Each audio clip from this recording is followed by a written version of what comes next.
Okay, ready to go. And the bikes are off. Very casual there from Andy's helper as she releases the super quick machine down into the first corner for the first time. Who's out at the front doing the business, buddy? Out in front looks like Nicky Wilson. Is that Peter Baker? Oh, I think Peter Baker going around the outside there, buddy. I think that was Peter Baker in third place. Luke Dixon was certainly looking strong there as they dropped down into Hollywood through Craner Curves. Of course, this is a 12-lap duration as opposed to the 14 laps earlier on this morning. They're into the old hairpin now, going under where Starkey's Bridge used to be, and back into our view once more as they go through Schwanson up towards McLean's. It certainly looks like Nicky Wilson, but coming under a lot of pressure there from Luke Dixon. I can see the white sleeves of Peter Baker there in third place. Further down the order, the all-green machine of number 60, Jack Young, and around about the mid-pack. Everybody through safely from what we can see here. Up into the coppice we go then for the first time of Number 9 machine showing his leading, mate. That's Luke Dixon. Luke Dixon certainly is. Again, another rider who hasn't won an MRO Powerbike race at all in his BMZ career. Into the braking zone for the Robert Chicane for the first time. Then Nicky Wilson in second place, ahead of Peter Baker, who in turn is ahead of, is that Sam Middlemass in fourth place? Indeed it is, ahead of Luke Wallington, David Kraviecki, Rick Dickinson, Richie Thornton, Jack Young, Phil Rook, Seamus McGlynn. In fact, that's Anthony Brandish, Seamus McGlynn, Phil Rook ahead of Michael Clark. So that is your top 13 ahead of Tom Gunnigan and Simon Gates, Lopez, Van Houten, Burrell and Bicknell. David Kraviecki away well at the sharp end there as well there, mate. I saw David in about 6th place or something like that, I think. So they came across the line, the very bright leathers of the Polish-named Londoner. And he's definitely looking to do well because he hasn't had a great season on the occasional time he's come out on this. It's an R1 he rides, isn't it, I think? Yeah, and, R1. He's made his debut there at Alton Park. Yeah, on the R1. Not hooking up as well with the R1 as he did with his R6 when he was the joint champion of brands with Aidan Patmore a year or so ago. And, of course, our MRO 600 champion as well. Yeah, well, they're up into Craners once more, and is that Luke Dickinson trying to pull the pin here? He's gone exactly 3/10 of a second quicker than the race winner earlier on today. That's the number 48 Suzuki of Nicky Wilson, who is pulling the pin here. A 46.4 for Sam Middlemass, a 46.8 for Peter Baker. So that's a very... Whoa, Peter Baker, big right up fresh onto the back wheel. Wow, I think he might have been in the wrong gear coming out the corner there because, geez, he didn't get the drive. He certainly got the vertical climb there, so he's trying for some air miles. And I tell you what, I'm amazed that Sam Middlemass didn't get past. I think Sam had to actually roll out because all of a sudden Baker stopped going forward and instead went vertical there. So I thought that forced Sam to actually roll out of the throttle a little bit to avoid the mess. Somebody looking down at their bike, that's funny. Problem for Luke Wallington there. It looks as though he's got it going again. I'm not sure what's happened there to Luke Wallington, but he's looking towards... some sort of quick shift or something. No, he's staying on the track anyway. Looking at the back end on the left-hand side, he's gone. Yeah, you can say he's cruising around Redgate and Hollywood. It's a great shame there for Luke, who's been doing so well. Good news, of course, for his rivals in the championship, the Clubman Championship. People like McGlynn and Brandish, of course. Brandish leading the way at the moment, actually. So his teammate Anthony Brandish. It'll be the first time I think Anthony's beaten him all weekend. We're into the 45s in the first sector now for Luke Dixon and Nicky Wilson. Everybody else in the 47s, high 46s. Oh, Peter Baker, that was a late dive on Sam Middlemass there. So Sam Middlemass has got the better of Peter Baker on that one. And that's kind of messed up Peter Baker's exit of the Robert Chicane. Rick Dickinson on that V4 Ducati comes flying past. David Kraviecki trying to look at the outside, but not many people can outbrake Peter Baker. In fact, no, you're not wrong. Well, I said apart from Peter Baker himself, by the look of it, the mess he made of that corner there. Yeah. Fastest lap of the race, a 1:10.389 there. So at the moment, Mr. Parker's lap record is still safe. I know Parks was here yesterday. Matt Venn in the pits on that Ducati V2. No, it's a great shame for him. Luke Wallington's still circulating. Hasn't come in yet, but hasn't come across the line either. He'll be trying to hang on to some points, of course, because he really wants to do well in his championship. But is he calling it a day as well? He was pointing to his shoulder. I'm not quite sure what he was pointing at there. Where is it? Is he down here in the pit lane? We can't quite see him here. Yeah, I think he's somewhere down the bottom there as well. I can see Alfie Coke is down there trying to help out Luke Wallington as well. So Alfie Coke, the rookie 1000 rider.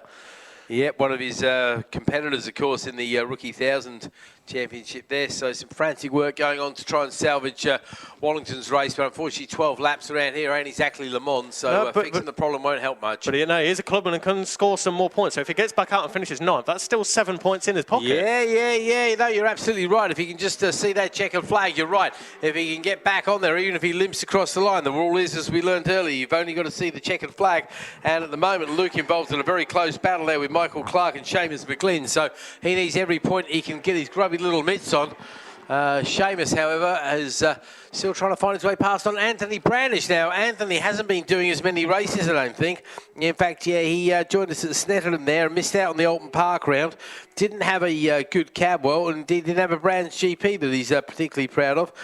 But nonetheless, he's out there at least keeping 5 points away from Mr. McGlynn's overall haul at the moment. So Seamus, I'm wondering if he's got some sort of issues with his machine, because normally when he finishes a race, he absolutely dominates it. We saw him finish 7th overall yesterday. Second in the Clubman's was 14th overall. If you do remember earlier on today, Seamus McGlynn pulled into the pits at the end of the first lap, so he may have some that's what I'm saying. I think there might be still a bit of an issue. His bike is not running as smoothly as he'd like there. Luke Wallington's back out onto the circuit. Okay, he's going to try and get back out there. I guess he's not heading for the paddock. Whoa, Nicky Wilson flies past Luke Dixon as they go into Redgate then. So the gap across the line was 97 1,000ths of a second in favour of Dixon. But that's null and void now because Nicky Wilson on the Suzuki has got the better of number 9 Luke Dixon on the Yamaha. Well, we're only halfway, not even halfway into this race. We're 5 laps into this 12-lap encounter. So Dixon and Wilson still got plenty to sort out. Baker's dropped right back as well, actually. I just in all the noticing with Mr. Wallington there, I didn't notice that Peter Baker has dropped off the podium. He's down to 6th place now. Richie Thornton's making up for that earlier faux pas down there at the first corner, and he punched his way up to 5th place overall. So a slightly better weekend now for Richie Thornton. Rick Dickinson there in 4th place. He'll be pleased with that because I don't think he's had a particularly salubrious weekend, has Mr. Dickinson. Having a quick look at the earlier race today. Don't know if he got out there, actually. There he is. Sorry, he's up in 9th place earlier today. And in yesterday's race, no, I don't think he was there yesterday.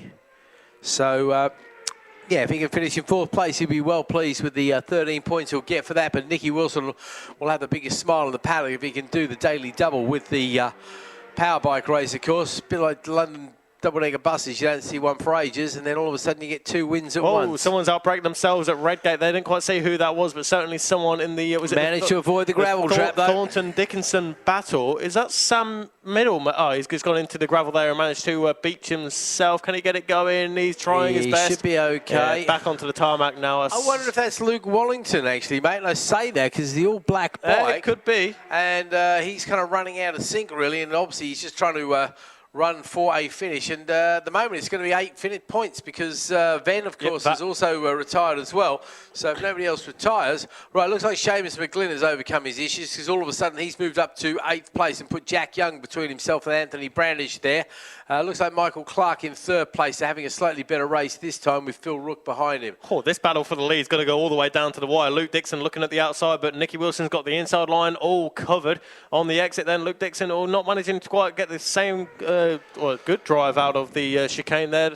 Nicky Wilson pulls out a slight advantage once more. 0.464 of a second is the gap between the Suzuki and the Yamaha. Then it's the Suzuki of Sam Middlemass in 3rd place. Rick Dickinson and Richie Thornton separated by 1/10 of a second across the line. Then it's Peter Baker ahead of David Kreviecki as they head into Redgate.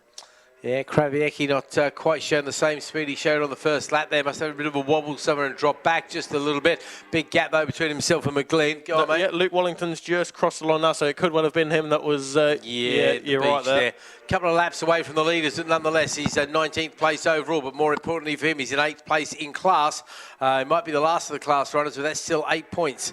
And that means that the advantage this time then for McGlynn won't be quite as great as it was. It'll only be 17 points. points instead of the potential 25 over Wallington that it would have been if he doesn't finish the race.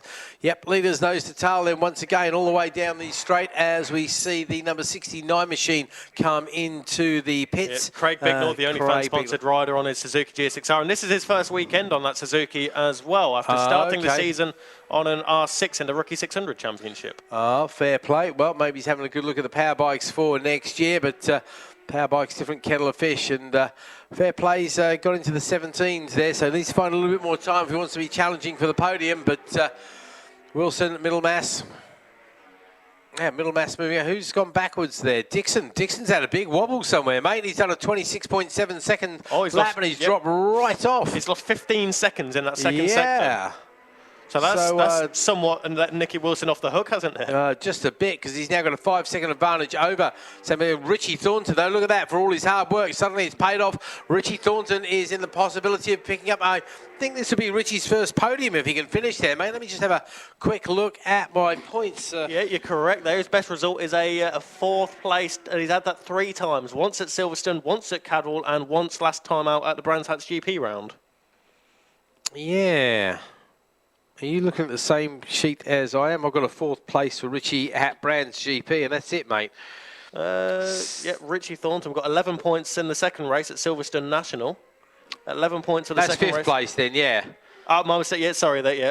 And yeah, you're right there. 4th place. Yeah. Fourth place at Brands. Oh, good. I'm glad I finally get to be smarter than you for once. Do you know it's the first time all weekend. Do you know what it is? I need the £5 in my pocket.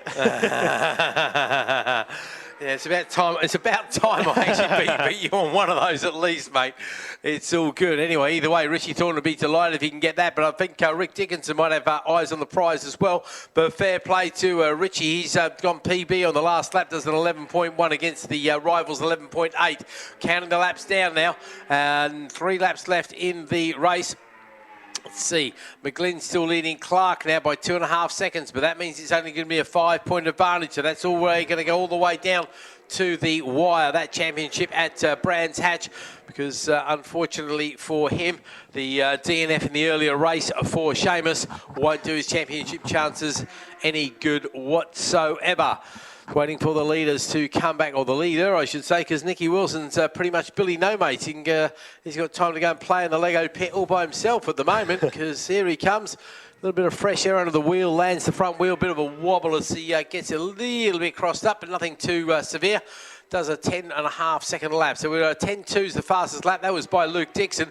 Now, Luke is trying to make up for that mistake. He's still in the 10s there at 10.7, but unfortunately he's 1.7 seconds behind David Kraviecki. Kraviecki running around in 6th. That'll be a best finish of the year for him. What are you seeing there, buddy? That's Luke Dixon right on the rear wheel now of Peter Baker and Kraviecki. Whoa, there's a little bit of a moment there for Luke Dixon. He's managed to outbrake himself, and he's gone to the gravel trap as opposed to hitting the R1 in front of him of David Kraviecki, and he goes from bad to worse for Luke Dixon. He was running a strong second, and now he's beached himself in the gravel at Redgate.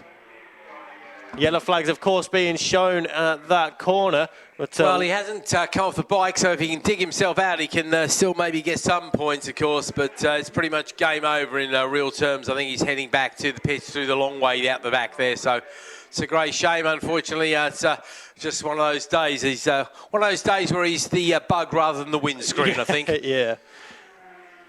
2 laps left now for our leader, who's just coming into the Robert chicane. So it's going to be the last lap flag this time round. Nicky Wilson will be so happy to see this once again. And this time he's not pressured whatsoever. Looking very good indeed. Now, Sam Middlemass should be the next man across the line again. Another one who's fought his way. These big bikes are a bit of a handful on a good day. He might be about 8 seconds behind, but he's doing a great job there. He'll be very happy with that. Richie Thornton, though, could be the first podium of the year for the boy from Surbiton on his Loomies cafe-sponsored machine down there in Hampshire. And I know Chris Cowan, one of the guys from Loomies there, that runs the motorbike shop at the back of Loomies there, the clothing shop. He's marshalling down for us at Craner Curves this week. I haven't mentioned you all weekend. I do apologise, Chris. But your man, Mr. Thornton, is doing the business for you out there. Rick Dickinson is up to 4th place there. Kraviecki goes past on Baker as well, as Luke Dixon, of course, goes tumbling down the order there. Who's that, mate? That's Wallington. Luke Wallington coming in for another pit stop. You have to stay out there for another lap, mate, just to get those points. Is he going? He's going straight down the pit lane there. Yeah, He's going to go into the garage. to the left at the What's end. happening there? See some other bikes coming out of the As unfortunately, that's going to be no 8 points on the table then for him. He's going to be gutted if he misses out on a place in the overall season by 8 points. But that's the way the racing fumbles sometimes. What? So hopefully whatever issues have got that R1 get rectified. Oh, wait, no. Look, is that our leader? That's Nicky Wilson. Nicky He doesn't Wilson's do the dropped double, it. mate. He's gone down at Redgate. We're too busy concentrating on Mr. Wallington. I realise he should have come across the line. So that's going to be Sam Middlemass taking his second win, and Richie Thorne will be second. So Dickinson takes third. Kraviecki gets fourth. I don't know what happened to Nicky Wilson. They're totally and utterly unchallenged. We were too busy being distracted with what was happening in Mr. Wallington. We thought it was pretty much over. I don't think there are any other machines near him. I don't think there was even a back marker to go past or something like that. But what a great shame. Poor Nicky Wilson. Looking good for the daily double, but unfortunately all he's got now is a gravel muncher. What a huge shame. He's thrown it away like a used tissue down there at Redgate. So Sam Middlemass won't believe his luck, nor will Thornton and Dixon, of course, because they are the next medal runners there. Kraviecki just off the podium ahead of Seamus McLean.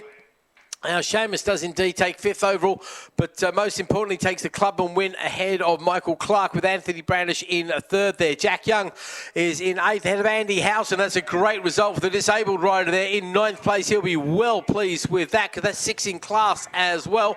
And then it's Phil Rook who rounds out your top 10 ahead of Lopez, Gunnison, Gunnigan, Gates and Burrell. So Nicky Wilson, what went wrong there? Was it mechanical? Did he just lock the front, something like that? Because he was in the beautiful position of being totally untroubled. About 9 seconds, I think, was the gap over the line on the previous lap, if I remember rightly. But unfortunately, it doesn't go his way. Phil Baker also not... Peter Baker. Pete Baker, sorry. Also not making the end. I don't know what happened there, but he was nowhere near... his man, so looks like we've got a couple of the power bikes to pick up, so do apologise, folks. So we're a little bit distracted. We thought the only drama really happening was to Luke Wallington there, and just how sympathy was going down for him, but unfortunately Wilson Baker